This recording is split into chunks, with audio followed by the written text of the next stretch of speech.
এই দুঃখিত জীবন। রাজ্য সুখ ইচ্ছা মোর যাহাদের তরে, প্রাণ বিসর্জিতে তারা আগত সমরে। পিতৃব্য পিতা মহাদি পুত্রগণ শালক সম্বন্ধী সব আত্মীয় স্বজন সমুদয় তিলকে রাজ্য যদি পদানত হয়, ধৃতরাষ্ট্র পুত্রদের তবু নানা আসিব তাহাদের বোধি সসৈন্যে দুর্যোধনে সংঘর করিতে। উচিত কি হয় প্রভু এ পাপ লোভিতে, আত্মীয় স্বজনের অনেক করিলে নিধন, কিভাবে হইব আমি আনন্দ ভাজন। না দেখে তখন বন্ধু মিত্র হত্যা হেতু পাতক নিশ্চয়, চিন্তা করি দেখো তবে সেই সমুদয় কুলক্ষয় কৃত দোষ দেখি যে এখন, পাপে কেন লিপ্ত হবে ওগো জনার্দন। কুলক্ষয়ে কুলধর্ম ধুব নষ্ট হর, নারী সবে বিচারিণী যদি সর্ব কুল নারী হয়, সন্তান গর্ভে লভে আশ্রয়।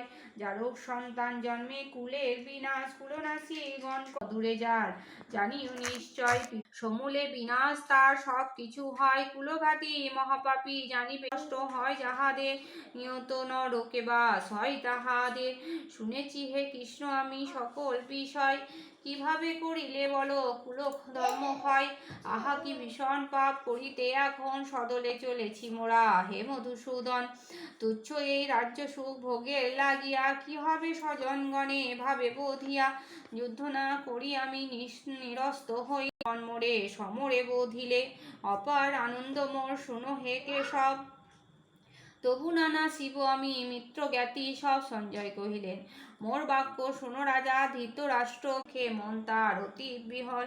কৃপা ভরে অর্জুনের শ্রীকৃষ্ণ কহিলেন, হে হেনু সংকট দিনে কেন মহাকীর্তি বড় নাহি মধুসূদন। ভীষ্মদৈন্য এরা সব পূজিত যে, না করিনি ধন ভিক্ষা অন্নে দিন পাতে করে গুরু উন্নাসন। আনন্দেতে ভোগ করে রক্ত মাখা গতে হয়, নিশ্চয় সে পরলোকে নরকেতে রয়।